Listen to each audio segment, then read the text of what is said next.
افتتح الهلال الأحمر الكردي قسم الأورام في مشفى الأورام والحروق والتلاسيمية في مدينة قامشلو في مشروع يعتبر الأول على مستوى إقليم شمال وشرق سوريا، والذي سيعمل على معالجة مرضى السرطان وإصابات الحروق والتلاسيمية، فيما سيتم افتتاح قسمي الحروق والتلاسيمية في وقت قريب. وبحسب القائمين على المشروع والكادر الطبي، فإن المشفى مجهز بأحدث الأجهزة والمعدات الطبية وكوادر مختصة بأمراض الأورام والدم، كما يقدم الخدمات للمرضى بالمجان، وسيوفر عليهم المصاريف وأعباء صعوبة السفر إلى دمشق وإقليم كردستان. ويتضمن قسم الأورام في المشفى غرفا للمعالجة وجرعات السرطان، وغرفا للعناية المشددة، وصيدلية، وإقامة مؤقتة للنساء والرجال، وعيادة أمراض صلبة، كما تتضمن الإيكوغرافي والإيموغرافي الإداري في غرفة العمليات والطوارئ في الهلال الأحمر الكردي. والمشرف على المشفى فرحان سليمان أشار لفضائية روجافا بأن الهلال الكردي باشر بتجهيز مشفى الحروق والأورام والتلاسيمية منذ 2.5 سنين،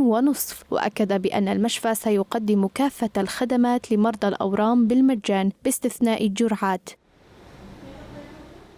حاليا راح نقدم خدمات لمرضى الأورام باستثناء الجرعات. حاليا لا يوجد إمكانية تأمين الجرعات. سوف نقدم كل ما يلزم لأخذ المريض جرعته في المركز مجانا وبدون أي تكاليف.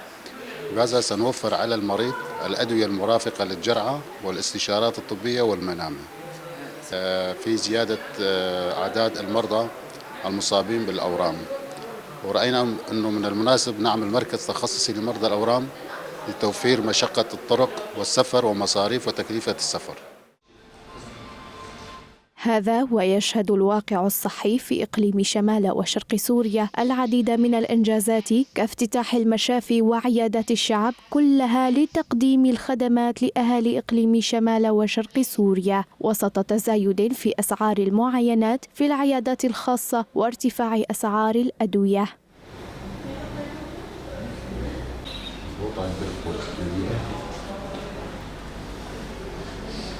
والله ما شو صار؟ لا